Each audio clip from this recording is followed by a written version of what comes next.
Hello everyone, welcome to my videos on project management. This is chapter number 3 from the textbook, and in these series of videos, about 3 or 4 of them, I'll be talking about what is project management, what does a project manager do, what are the different activities that you do when you're managing projects, and some details about those activities. And that's what these videos will mostly be about. In this particular video, I'll talk about an intro to project management, and we'll talk about the general activities that happen in a project and the role of the project manager, the basics of project management. That's what we're going to do here, right? So, let's begin.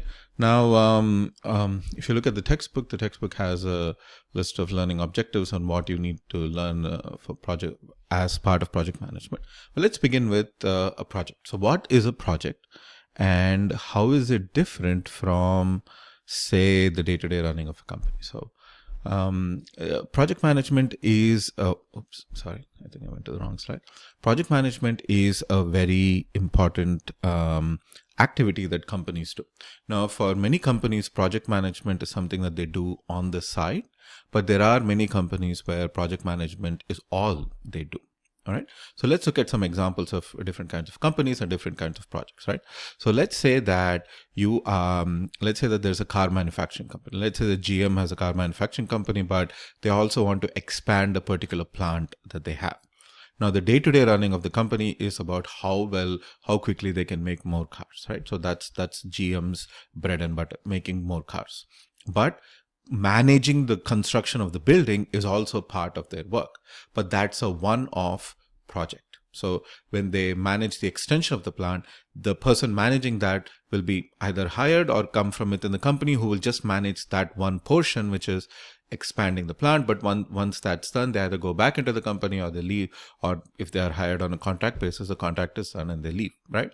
So projects are one-off things that often don't get repeated, and even if they're repeated, each time the project is repeated, it will work out differently, right? A good example of this is a research project, right? So there are companies for whom research projects are their bread and butter. Pharmaceutical companies, for example. Now, pharmaceutical companies, especially the large ones, tend to have two big portions of their business. One is the research portion, where they actually come up with brand new pharmaceuticals, and the second portion is the manufacturing portion. A lot of times, in fact, the manufacturing portion gets outsourced,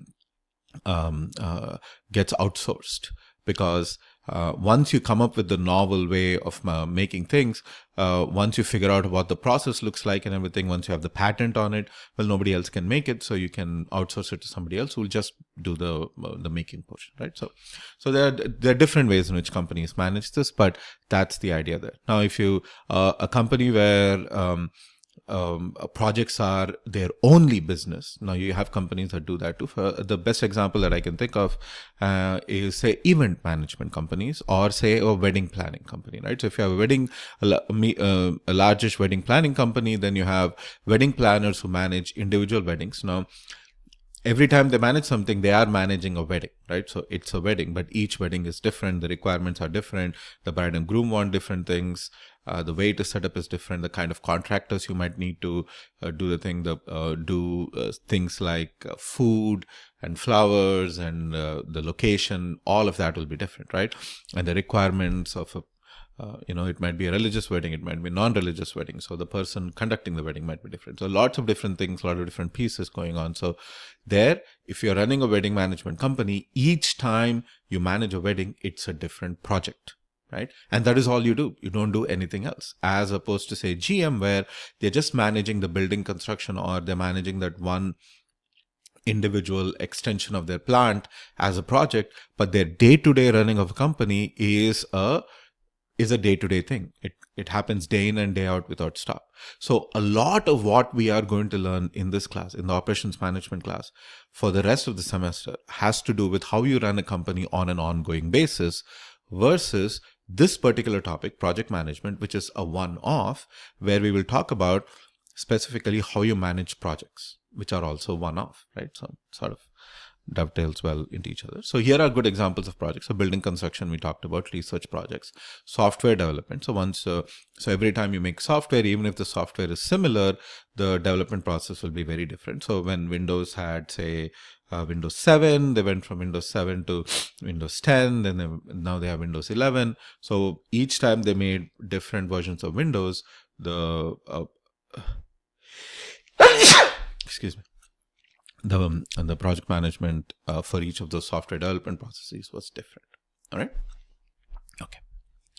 So what are the different ways? What are the different things that you have to keep track of when you're managing projects? So there are three big pieces of managing a project. So one, you have project planning, where you actually come up with a plan to how to run the whole project together. Then you have project scheduling.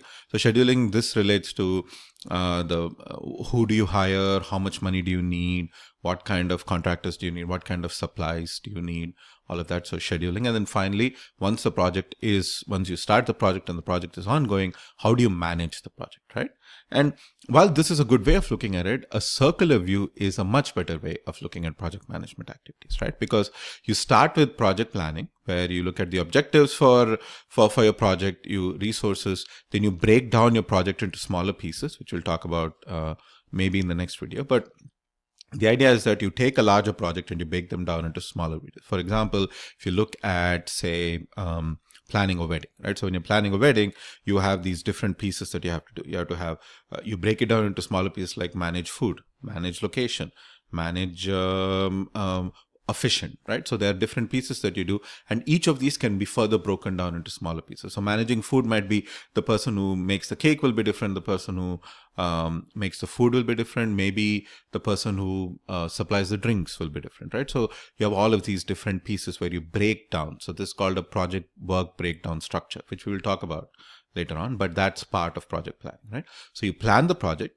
then you go and then you schedule the project. So before you actually start the project, you should have a project schedule saying that, okay, we're going to start working on this day, and then it's going to take X number of days to do part A, then X number of days to Y number of days to do part B, and so on. So you plan them. Some of the times, some parts of the project can happen together, while some parts of the project one part of the project might have to wait for another part of the project to get done, right?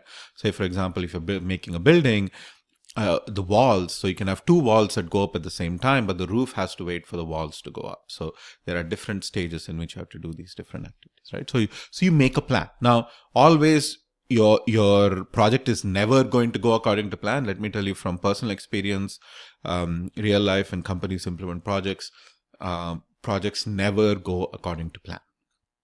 Right? But the whole idea of that is you have the controlling piece. So controlling piece is where you keep track of which parts are working well, which parts are not working well. You monitor, maybe some revision is required, and then you go back to a little bit of the planning phase. So if you go back to the example of, say, the construction project, let's say that you have to build a multiple floor building. You're on the first floor, you're building the first floor, you put up a couple of walls, it takes a certain amount of time, which is longer than you expected. Then you see what went wrong. Why did it take longer to put up the walls than you expected? Maybe the contractor you hired is not experienced enough, or the materials that you ordered did not come in on time. So maybe you need to change your supplier, or maybe you need to change your contractor to build the next floor. So you can revise what you did before and go back to the planning process and then implement it differently. So next time you put up walls, maybe you do something different. Maybe you buy different kind of cement, or maybe get a different kind of supplier, like I said, right? So that's the idea there. So it's a continuous process.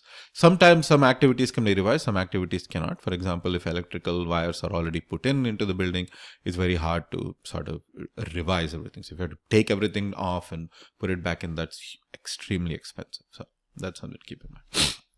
Right, so that's the whole idea. So planning, scheduling, and controlling. These are the three big pieces of project management. And let's look at them a little bit, right? So project planning and the kind of methods that I use. So you look at time cost estimates. You have to obviously build a budget. You have to look at engineering diagrams sometimes, some cash flow charts. what kind of money is coming in, when will maybe you have invested some money and you're waiting for that money to grow to a certain amount before you start working on the project. And even through the project, sometimes projects can take multiple years. So you might have some money in the bank and you're expecting that, okay, you'll get 3 or 4% rate of interest so that the money grows, so you have enough money to do things later. Or maybe if money grows more than what you expect, maybe you can add something to the scope of the project. So there are lots of different things that can happen, right? Material availability details. These are all part of planning a project.